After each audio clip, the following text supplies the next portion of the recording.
I want to welcome Sarah Davis. Sarah is going to be, well, I guess everyone can see the title slide here. We can't be everything to everyone. How about it, Sarah? So true. How to build a playbook for your target market. So with that, I'm going to hide myself and let you take it away. Awesome. Thank you so much, Faith. I appreciate that. And I am just so excited to be here and share the next half hour with you guys. Let me go ahead and minimize this so I don't have to see my own face for the next few minutes. Okay. Before we get started, I just want to say a quick thank you to all of the Product Camp Online 2021 sponsors. I want to, thank you guys for being here. And I want to say a special thank you to my friend Joe Navarra, who's also joined us today, for encouraging me to apply as a presenter. So my name is Sarah Davis, and yes, it's true. I'm a recovering account executive. I say this jokingly, but I am beyond thankful for every opportunity I've been given, relationship I've made, and challenge I encountered while working in that type of role. Over time, my niche as an AE became helping expand an existing product into a new market and partnering with product teams and marketing teams to create go-to-market strategies for brand new technology platforms. In 2018, I founded my consulting practice as a side hustle, which has now evolved into my full-time work. And in my company, Traction IQ, I consult with business owners to create strategy for improved sales and long-term revenue growth. I use a quote-unquote tactical consulting model, if you will, because we focus on small-scale actions that ultimately serve the larger purpose that help my clients meet those goals. One of the ways I do that, which is what we're going to talk about today, is to help them understand their target market, how they can gain traction within that market. So let's get started. Over the next 20 minutes, we're going to cover why we can't be everything to everyone. We're going to talk about how to find your target market.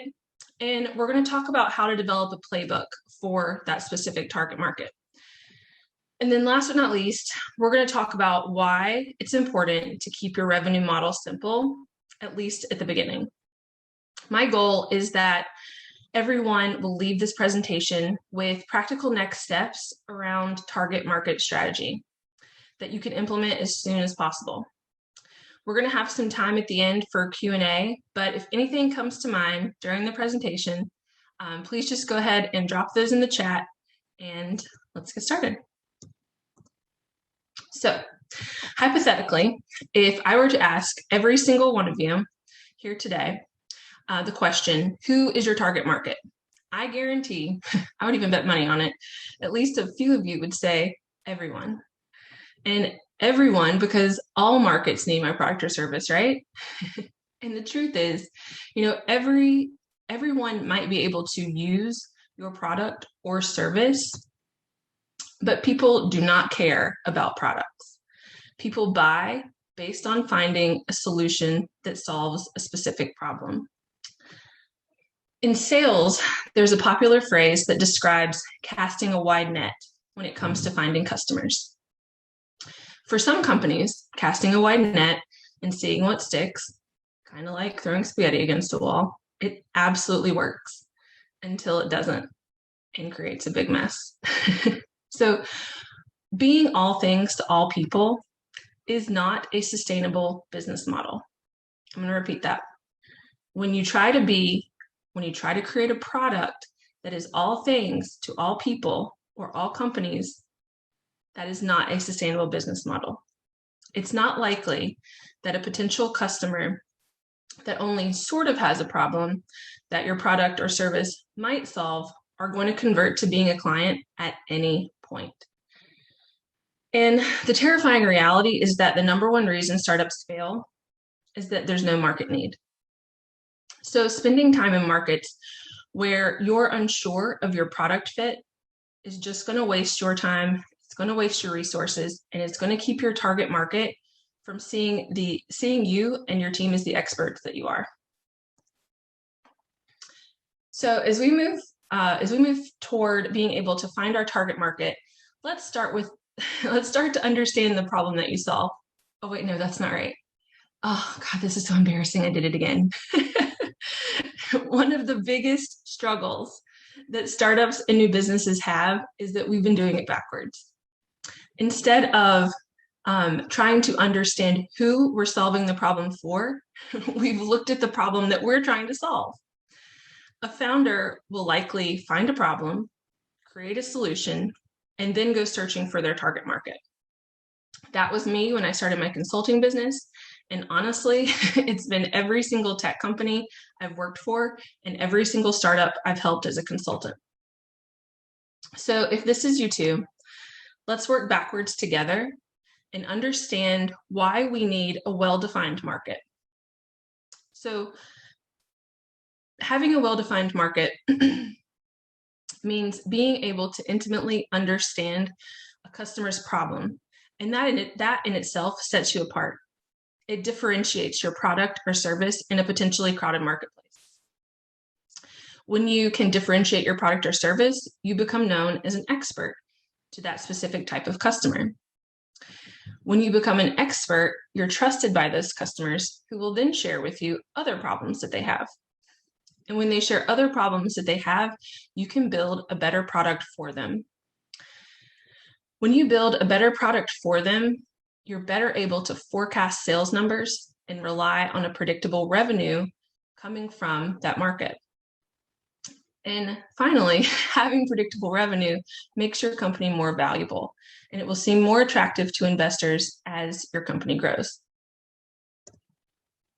So now that we understand why we can't be everything to everyone, let's focus on how we actually find our target market.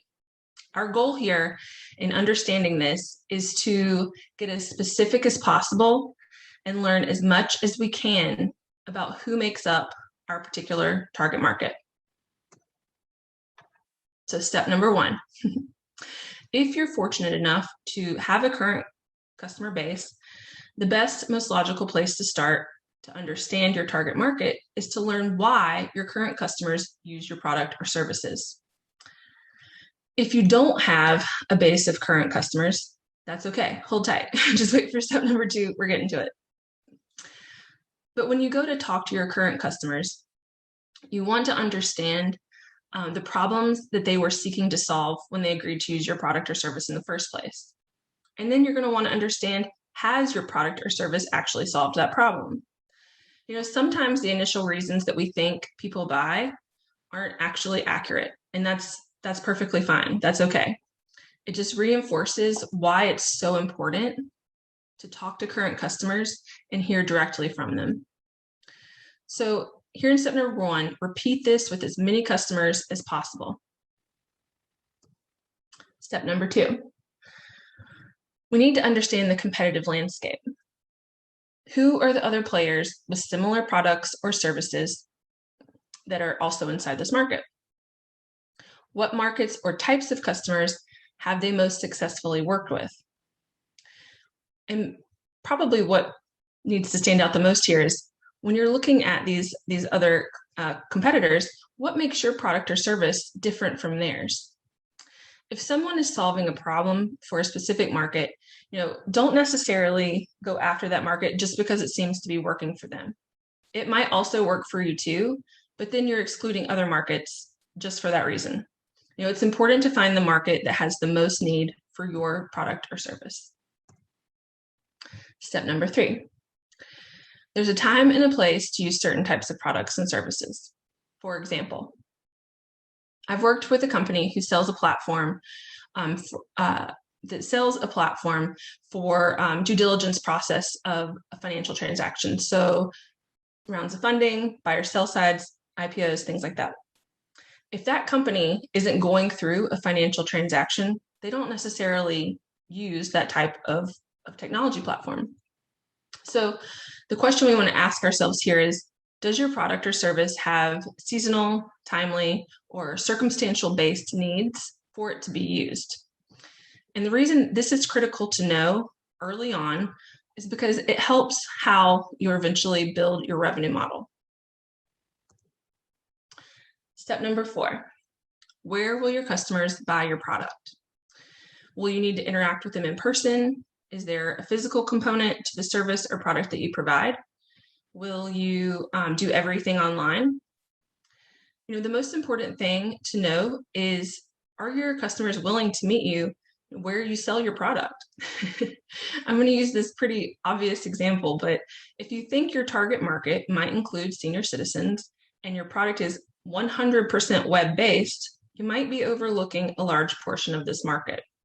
So, so understand where your customers are located and how they will buy your product. All right, so we can meet our customers where they are, but step number 5 brings us to, why would they buy from you? Is it that you're the only product on the market that does what you do? Do you do it better or faster? Are you more affordable than anyone else out there? Is there something that makes your product or service unique? This question, why you, could be the reason that people choose you over any other product. This is what makes you stand out. This is where changes, this is where like the mindset of your buyer changes from using their logical brain to buying with their emotions.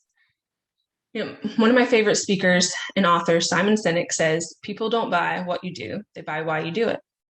And I could go on and do a whole other presentation on finding your why, but I'll leave you with that quote and hope that as you go through finding your target market, you'll spend some extra time thinking about why it is you do what you do and what sets your particular company or product apart.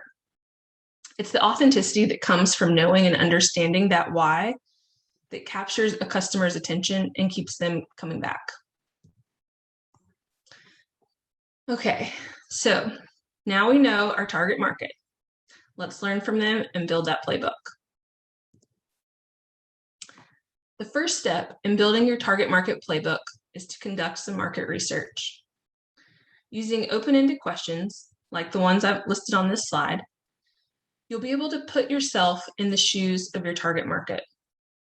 The process of asking these questions will uncover roadblocks that have kept people from solving this problem already. Sometimes that might be a lack of resources. Sometimes they might not know that a solution exists. But this is also going to help you to understand what they've already tried. If you're taking notes, don't worry about writing these questions down. You'll get a PDF of my presentation to look back on. But of course, these questions need to be relevant to your company and your product or service that you create. Okay, so we know how to interview our target market, and we've uncovered their pain and roadblocks. Let's take one step back for a second and talk about how we actually find the folks to interview. Now, depending on the profile of your target client or your target market, you might be able to connect with them and ask for their help in places like LinkedIn, on Facebook. For me personally, the first 2 years of my consulting business, my clients came exclusively from networking events and referrals. So never underestimate the power of asking for referrals from your current clients, your network, your family, even your friends. And when I get to this part, when I'm talking to clients, sometimes people push back in this process and they don't want to interview their target market. Sometimes I think that maybe they're scared that they're going to find out that what their target market actually needs is just so different than the direction they imagined. But that's okay. Again, that's the whole point of doing this. Maybe they think no one will want to help or participate in the research. Or maybe they think they already know how to solve the specific problem, in which case I probably can't help them much from there. Whatever the reason, if you take nothing else away today, please do not skip this process. In order to build a successful business, we have to refute our own problem statements time and time again. And the best way to do that is to hear from our buyer what they need. In my experience, I truly believe that people genuinely want to help other people. But as we're asking for people for help, we have to come from a place of authenticity and a little bit of vulnerability. After all, we are asking for help, and we have to be willing to open our ears, and we have to be willing to listen. In an ideal world, this process would help you to build your client list. But the point here again is to learn from your target market, not to sell to them. Not yet. That'll come later. Now is the time we listen and hear what they have to say, and then take that to apply it to our products or service. Okay, so we've interviewed our target market and we've gathered data from them. From that data should arise themes, certain consistencies across these interviews and conversations are where you meet, where the product and services that you're creating meets the need of your client. So as you're learning that, as you're uncovering those themes, take note of the language that's being used in the themes or consistencies. That's exactly the language you need to use when building your product. It's the language you're going to use on your website. It's the language you're going to use in your marketing. It's the language that you need to use because it's the language that they use. And your target market has basically just told you exactly how to create a product for them that solves a specific problem using their own words. And that is how you build your target market playbook. So the next thing that we're going to talk about, which might seem like a bit of an outlier, based on what we've talked about so far, is why it's important to keep revenue simple. But I think this is one of the most important parts of market research that can be overlooked, especially in an early stage company. So as you're going through your market research to find your target market, you can use this as an opportunity to learn how they've bought similar types of products and how they're comfortable buying technology or services. You can even use this as an opportunity to find out the processes for which their company buys technology or services. What channels does that look like? Who are the decision makers? So we're going to keep this really simple, as you should when you're creating your revenue model in the beginning. And we're going to look at the most obvious model that does keep this simple, the recurring revenue model. I know there's an entire presentation later this afternoon on revenue models, and I'm excited to attend that myself. But this is the one that I try to encourage most people that I work with to use when they're building out their company early on. So the recurring revenue model is based on predictable revenue streams that occur on a set schedule.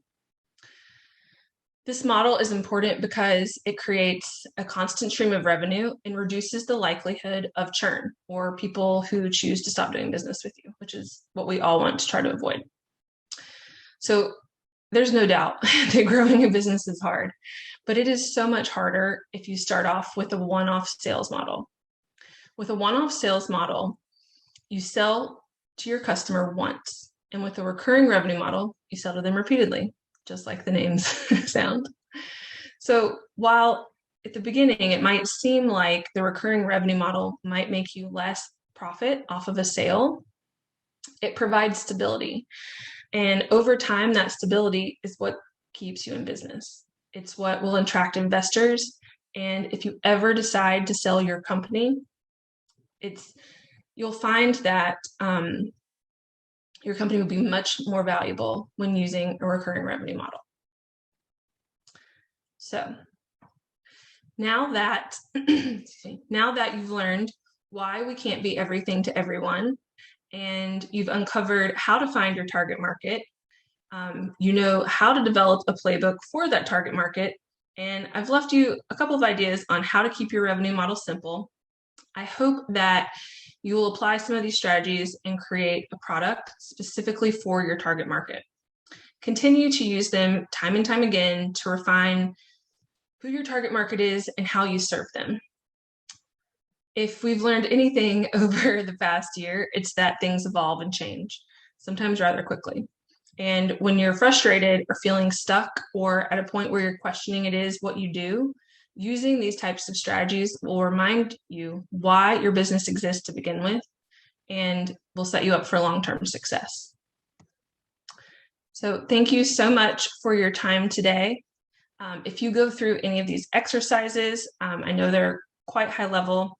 And if you have any specific questions about how this could apply to your company, don't hesitate to reach out. I am super happy to set up time and discuss, what these could look like for you. And I have put my contact information right here. Thank you so much, Sarah. Looks like there's a couple of thanks from people. Latanya and Craig want to tell you thank you. Oh, wonderful. Thank you guys. Oh, this is honestly like dreams coming true for me.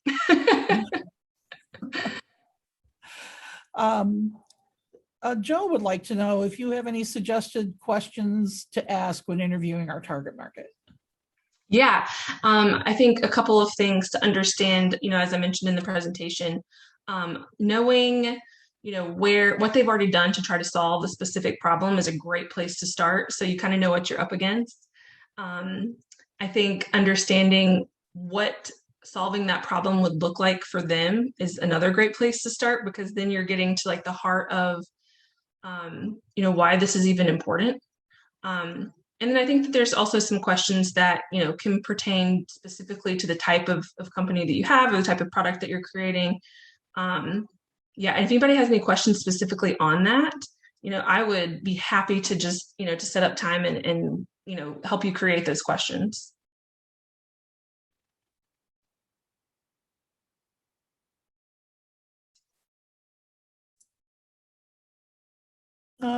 Chris is interested in knowing what you suggest to do in addition to direct customer research to get insights. Yeah. So I think it depends on, where you are in the stage of your company. I think this is just like a really easy way to learn the language that people speak directly. But I think that there's a lot of other ways that you can do that too. I think joining networks where your target market might be. I think joining, let's say networks, I mean like networking events, going to networking events, hearing about topics that come up, things like that are important. I think there's a lot of different ways, but I think it really just depends on the market that you're serving or the market that, fits your need.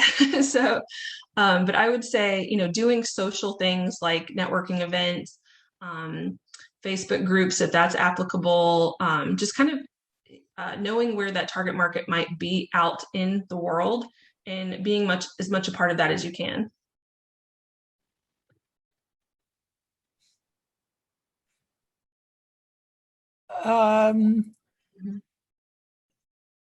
Tips for entering a new target market? Yeah, that's a great one. So I think taking a look at, I think it depends on, do you have a target market in mind? Is there one that you think that you want to enter? Because first we need to validate if that one is even, if you have that already top of mind, is that even one that that might work? So start there.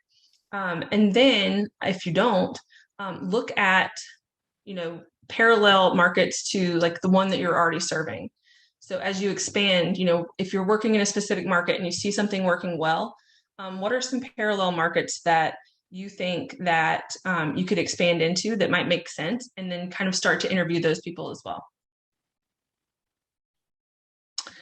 Oh, that's a great question, Maggie. Okay, so she asked, for existing B2B situations, how much time do you spend interviewing non-customers versus current customers?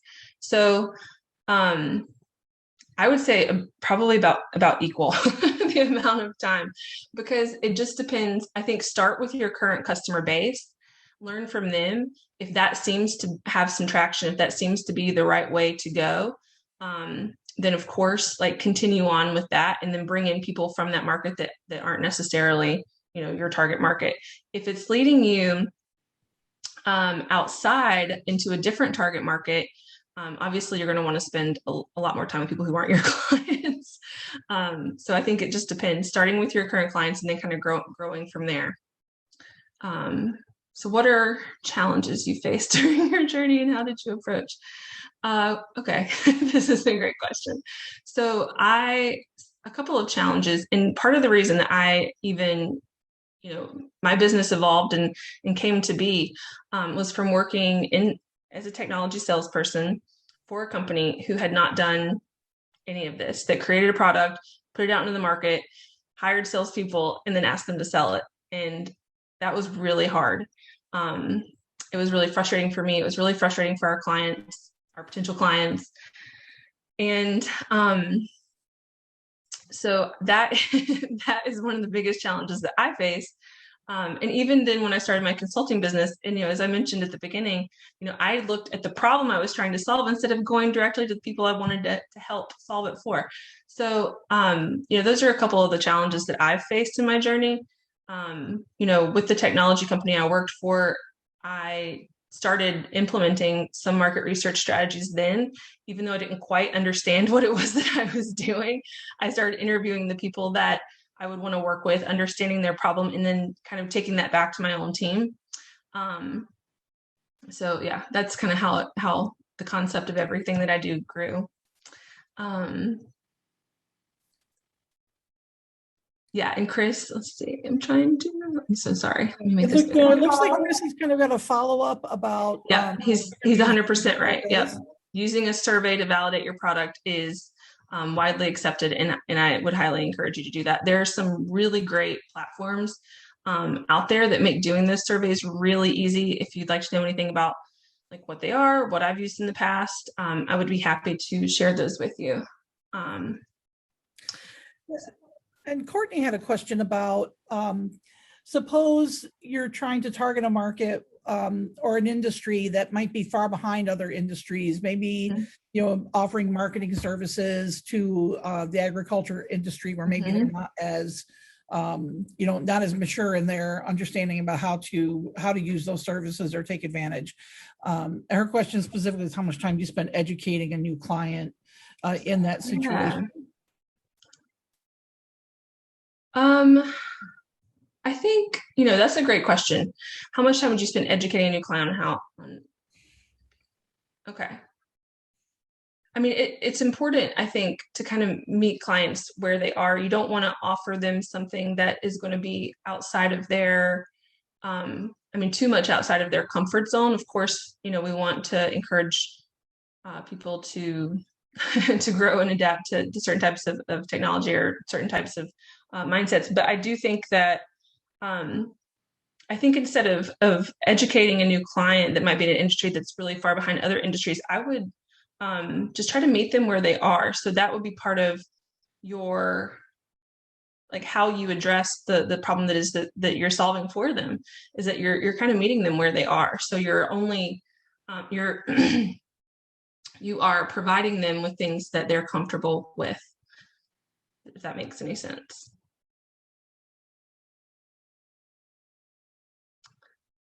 Okay.